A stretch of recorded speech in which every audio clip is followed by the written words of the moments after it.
All right, y'all, we back. Yeah, we back. So today we're gonna be doing a Bible study, and oh, this is okay.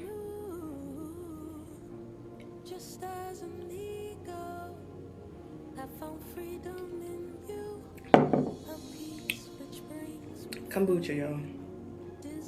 She's like sizzling up. What's wrong with you? Calm down. Make sure y'all drink your kombucha with a straw. We're diving into the book of James, and I read the book of James for the first time fully maybe a couple months ago. And honestly, I think James is my favorite book in the Bible, hands down. Hands down. I feel like there's a lot in James that a lot of new believers or just young people can relate to, because you know, like when you get that advice from your mom and you're like, okay, or your grandma will tell you something and you're like, yeah, I'm hearing you, but I'm not really hearing you because you not understanding where I'm coming from. Like, you ain't never been where I'm at, even though they might have, but it was a different time period, you know what I mean? So I feel like a lot of the times there's a barrier between generations, because yeah, even though we may have went through the same thing, or it may seem as so, it's not always the case. It's like you can understand, but because we're different people, you will never fully understand. So we're diving into the book of James. We're gonna start with the first chapter. Now let me move my sticky note.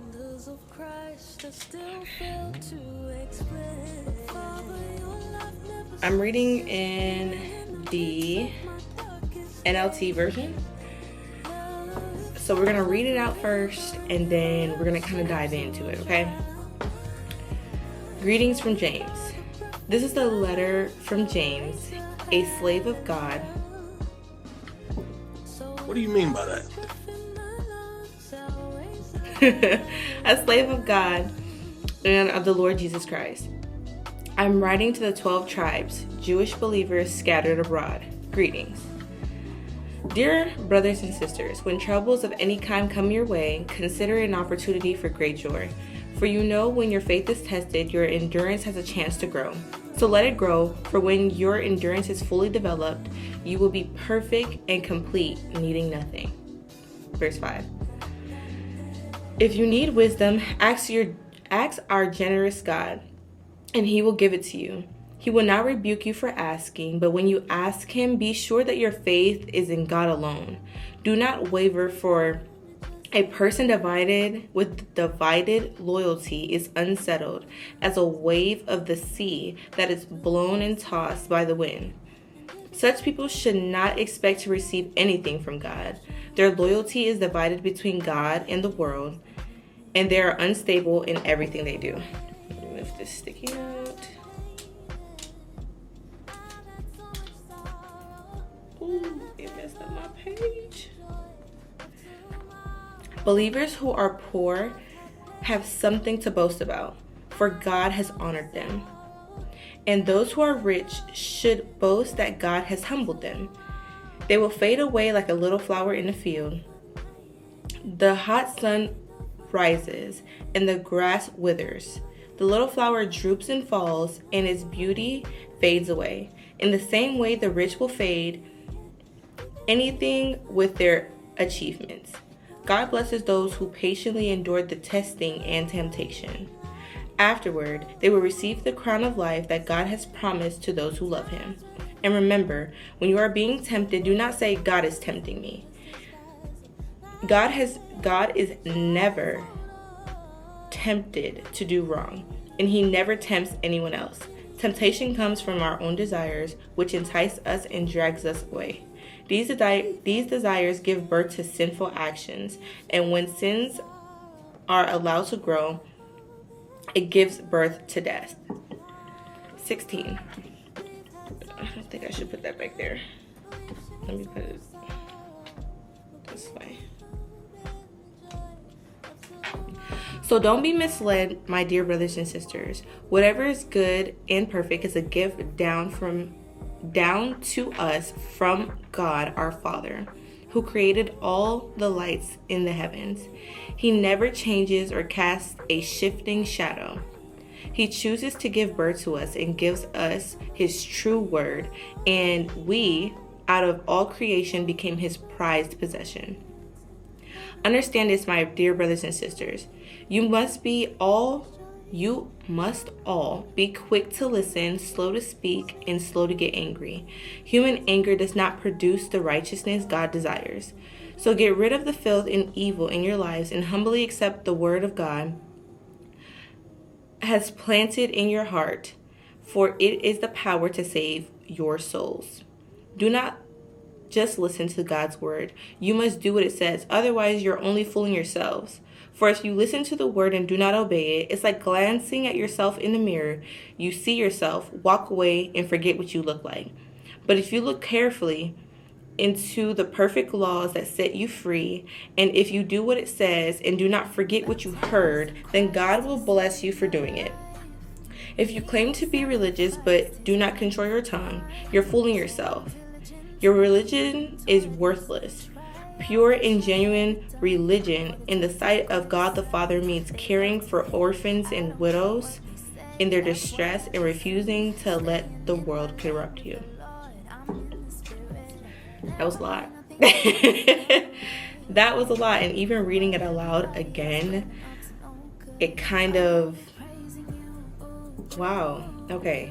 All right. So let's break this down. Well, y'all also tell me what you got from it, because y'all might have got something different from me. But in verse 2, when it says, when troubles of any kind come your way, consider it an opportunity for great joy. Now, I know, like, when you're going through your situation, like, why would I be joyful knowing that I'm going through something right now? It's hard. It's hard. Okay? In verse 3 it says, for you know when your faith is tested, your endurance has a chance to grow. So let it grow. For when your endurance is fully developed, you will be perfect and complete, needing nothing. This verse alone, like, it's a verse that I use often to comfort me when I am going through something. And for me, what I take from it is like, God, I trust you even though, or even when, or if I'm feeling like, because the only way that I find comfort in this verse is knowing that God is not a man for he shall lie. So if he wrote it down, that means it's true to come pass. So like, come to pass. Like, I just be like, okay, I'm going through this trial right now, but I know there's light at the end of the tunnel. And I know that a lot of the times when I'm going through something, I be like, is this a test? Is this a test? And I'm like, okay, well, now I'm going to talk to God. I'm going to talk to God. And I guess the time where I really know it's a test sometimes is, I remember I was listening to the Judge Stifford podcast. This was years ago, back when they were both together. And it says, and he said, one thing you guys need to understand is that teachers don't talk during tests. I said, excuse me? What did you just say to me? Like, I thought that was so profound, because that's true. Like, we have to go through that trial. We have to go through that tribulations for us to come out on the other side. And another, I had wrote it down because when I had heard it, I was like, excuse me? Like, why are you yelling at me? There's always a test before the testimony. And just like a test, it's something that needs to pass. What? Like, that alone just, okay, there's a little gnat in here and it's about to make me upset. That alone, like, just knowing that God is not a man for he shall lie, and knowing that his word is true to come to pass, that is what I find comfort in when I hear that verse. Okay, another thing that I thought was interesting, it says, but when you ask him, when we're talking about asking God for wisdom, and it says, he will not rebuke you for asking. And I was like, wow, what do you mean? Like, oh man, it was so good to me. But verse 6, okay, When you ask him, be sure that your faith is in God alone. Do not waver, for a person with divided loyalty is unsettled in a wave of the sea that is blown and tossed in the wind. For me, it took me back to, I'm almost certain it's the book of Matthew, if not, put it on the screen, when they're talking about the two kingdoms that can't be. Like, I remember I was in church and they were like, lack and faith cannot correspond in the same place. One is always going to be stronger than the other. So it was like you had to get a heart check, a heart posture check, and be like, okay, well, if I'm lacking in this area, that's an area that I don't trust God in. When there's a area in my life that I'm worried about, I don't trust God in that area. So then I have to go back to the drawing board and do the work. I have to get in my word. I need to pray. I need to fellowship. I need to seek wise counsel. So when it said, do not waver, for a person with divided loyalty is unsettled, like just flip-flopping. And that goes back into me when I was going through a trial, like literally like almost like last month. And I was like, okay, am I a lukewarm Christian? Like, though I may not fully understand the walk, but I felt like I was, you know how they, in the word it says, don't even give him a foothold. Don't even put a foot in the door. It's just like, I felt like I was flip-flopping. And granted, it's not like I was doing anything bad, but not getting in my word, not praying. Like, I really felt so horrible. Like, it was hard. It was really bad. It was really bad. Okay. And it says their loyalty is divided between God and the world, and they are unstable in everything they do. I remember they were like, imagine that you're building a relationship with a woman, or you're in a relationship with a man, and you're like, my man. You're putting in time. You guys are having conversations. You guys are talking. You guys are seeing each other. You guys are fellowshipping. You know what I mean? But we don't want to work on a relationship with God. Like, just like anything else or any other person, God wants relation rather than religion. Because religion just goes back into a bunch of laws and all this like legalistic type. And I'm like, y'all gonna hear me keep saying it, because once I learned what it was, I'm gonna keep listening. It's never gonna leave my mouth. But just coming out of that, for me specifically, just leaving Seventh-day Adventism and having all these rules and regulations. You can't party, you can't drink, you can't, now mind you, some of these things I didn't even go into anyway, but not being able to celebrate Thanksgiving or Christmas. Now Christmas I understand, but not being able, like, I remember like growing up, like if there was anything Halloween themed or Christmas themed or anything that was super like festive, like my dad would tell my teacher ahead of time that I could not participate in the activities, and while everyone was having fun, I was sitting there doing schoolwork. So it's just like stuff like that. Like, it's really hard to get out of learning the things that you've learned since you were a kid, which is why they always say like to build your habits when you're young, because when you get older, it'll be like secondhand nature. So that's my little rant. Another thing that I thought was interesting was in verse 10, and it says, and those who are rich should boast that God has humbled them. They will fade like a flower in a field, and the hot sun rises and the grass withers, and the little flower droops and falls, and all his beauty fades away. In the same way, the rich will fade away with all of their achievements. And this was so profound to me, because I was having a conversation when I was actually getting my hair done, and I was talking to this woman because she just happens to be married. She's young, she has kids, and I'm like, okay, well, what is it that, you know, you would give advice to a person that is young and is God-led and seeking a godly relationship, an equally yoked relationship that eventually wants to have kids? And she said that, and she told me, like, go ahead and make sure that you are diving into your relationship with God, making sure that you're making time for God. And she's like, because you're not married. And I was only telling this to my brother yesterday.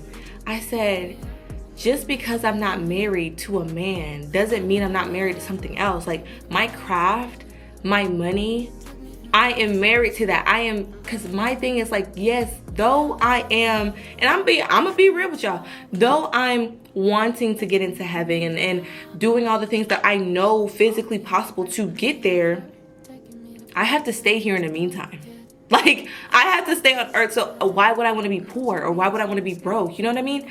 So it's just like, I'm married to the money. I'm married to the game. Like, I'm married to drive and ambition, and that's also another thing that might be my downfall. Like, I remember I was talking to Linda, like, there's, like, people always say, like, being in the world is smoking and drinking, and those are not things I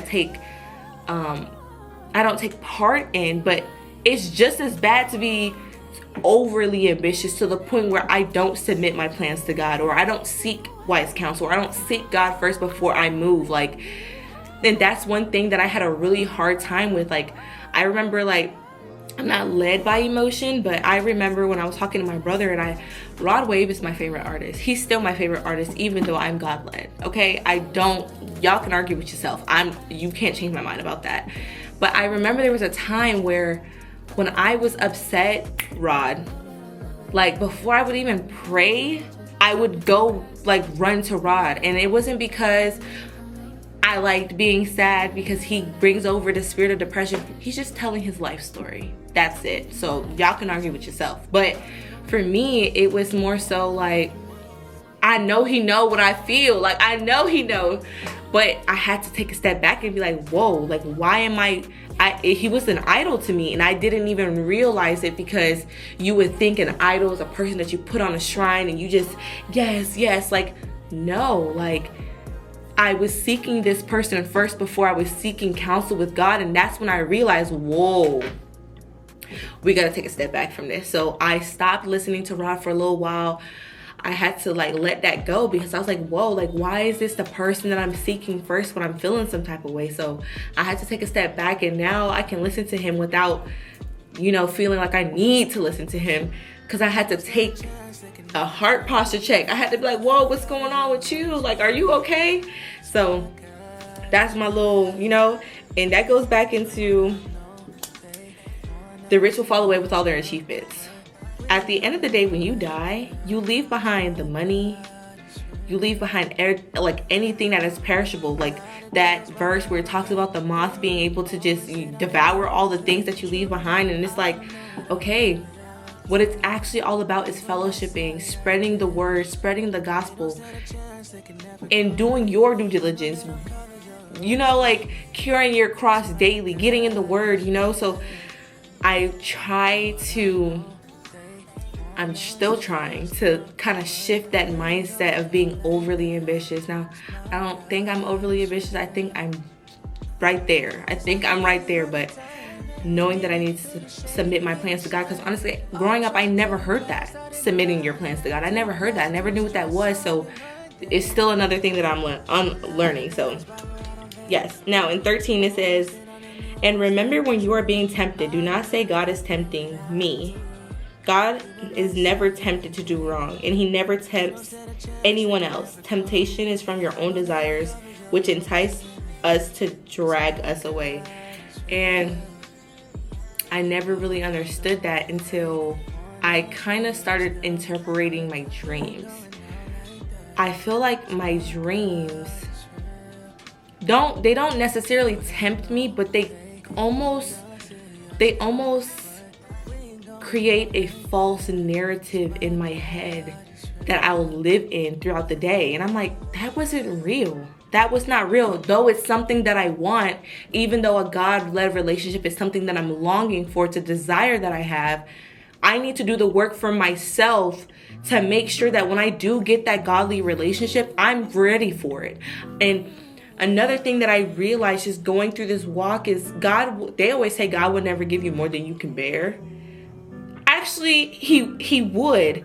Like, he will give you more than you can bear so that you have to lean on him. He's the only way that you're going to be able to get through that situation.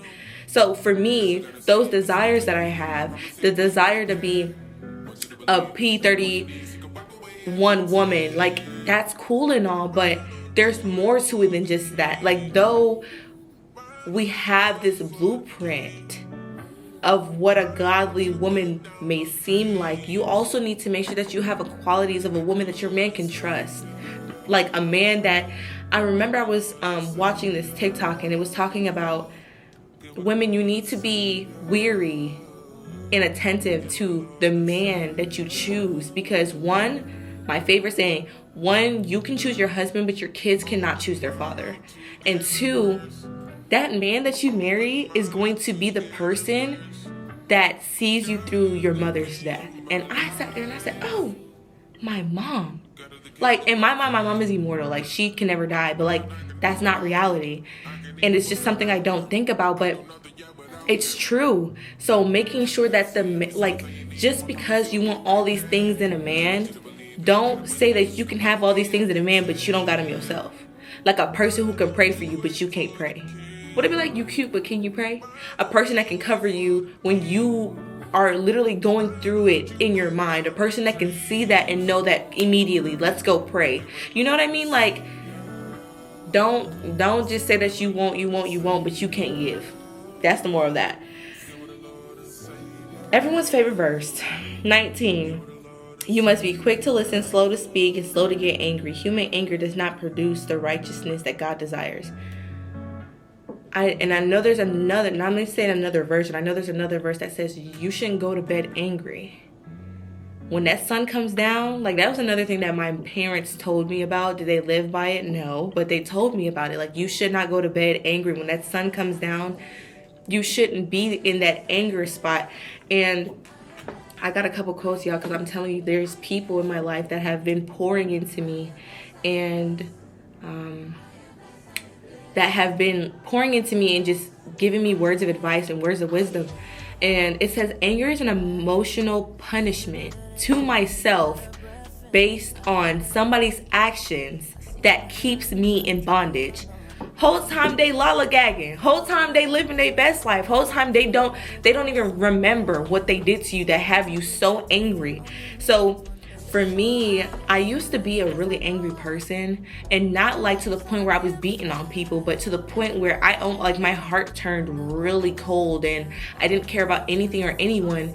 And I didn't realize that if I was to just accept my circumstance and change myself based off the environment that I was in, that I was gonna be okay.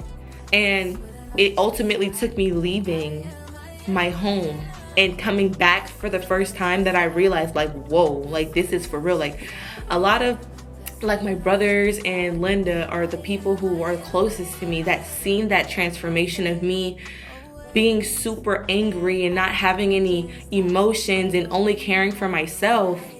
Because for the longest time I was taking care of everybody else and there was no time for me.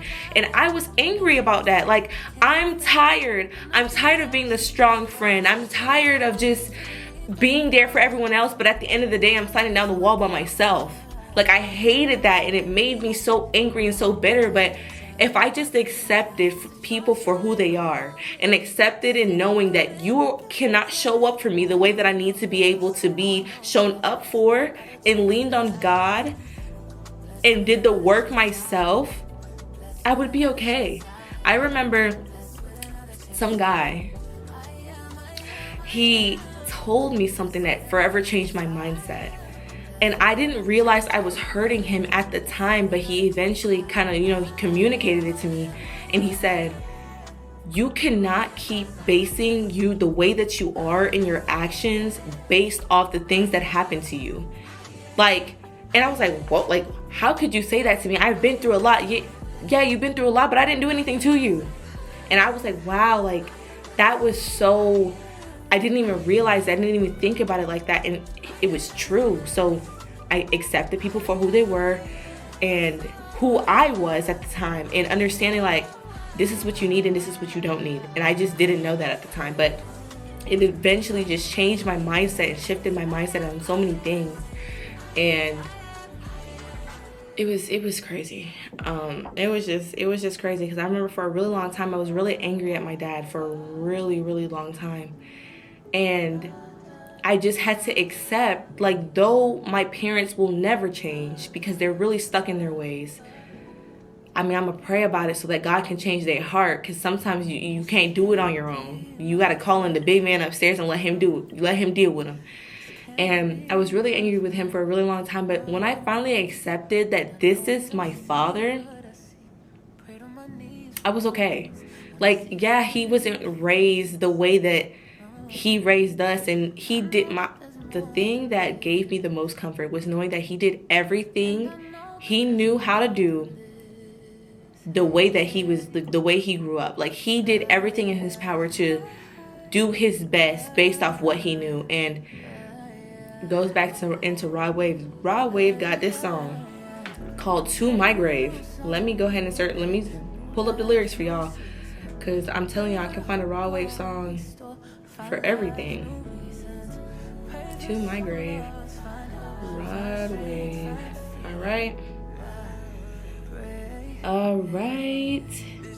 And here he goes. This is bad. I feel like I'm mixing things right now, but he says, I think it's crazy from the time that you get born, you only know what somebody taught you. Wonder if they're the blame for all the pain that it brought you. Because what you learn is the only thing you have to offer. Life is like a chess game. Choose one wrong move, and that will cost your whole... Okay, I can literally start singing the song now, but let me... It's just like... the way that life is, though that what you grew up in might be something that the only thing that you've known, and being comfortable is safe, and staying in what you know is something that's comfortable to you, you have to step out of that to be able to grow. All right. I gotta get out of that. Okay.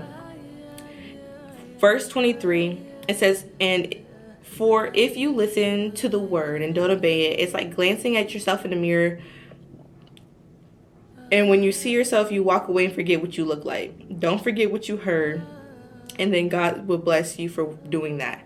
I feel like I got the biggest revelation about that is when I went to college and I came back for the first time. Like, going back to Florida for the first time. And I realized, like... I've been a church girl my entire life, and I almost didn't recognize myself because I was going through this spiritual warfare that I didn't know at the time was spiritual warfare, but I was going through this spiritual warfare, and I was like, bro, why can't I pray? I was just on fire for God before I left. Like, why all of a sudden I'm not there anymore? And that was like the biggest revelation to me. Like, okay, I need to lock in, and I need to seek God like all the way. And I eventually gave my life to Christ again. Though I did it many times, like even though I knew God my entire life, I got rebaptized because I got baptized before. That's a whole different story for another day. But I got baptized before it, and I got rebaptized on December 31st, the day before New Year's, actually. Because I ended up I called on my pastor and I said, I want to get rebaptized.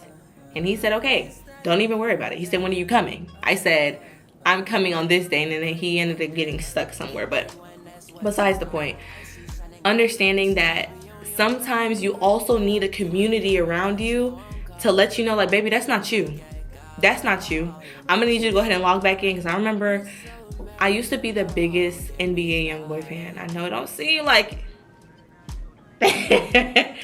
but I used to be the biggest NBA YoungBoy fan, but I had to get out of that to find God, like to find Christ. And because, boy, I remember this lyric. He said, it might be God or the devil. Excuse me? What? Like, no. So I had to get out of that. And I remember having listened to YoungBoy in a really long time. Sometimes I dabble here and there, but I remember that I was listening to NBA YoungBoy, and Destiny looked at me like, what are you doing? I said, what? She said, that's not you no more. I said, ooh, you're right. My bad. That's my fault. Turn it off. My bad. Because sometimes you can't see yourself. You can't see when you're going through. So your community, they will be able to snap you back into it, which is why I think community is also very important, even though I should take my own advice and yeah. But for the last verse, it's verse 26, and it's, if you claim to be religious but don't control your tongue, you're fooling yourself. Your religion is worthless. Pure and genuine religion, and I would switch that word around and be like pure and genuine relation in the sight of God the Father means caring for orphans and widows in their distress, refusing to let the world corrupt you. I feel like that's another way you can say it, because that whole religion thing, man, like, ew. After coming out of 7-Day Adventism, I can't even say the word religion the way like I can't, like, it's relationship over religion every day. But that's the book of James, y'all. That's the first chapter, and we'll end up going back into chapter 2 in the next video. So I hope y'all really enjoyed this. I hope y'all got something from this, and please let me know, like, if there's anything else that you guys got from this that I didn't say, like, let me know. Tell me what you got from it, and I'll see y'all in the next one.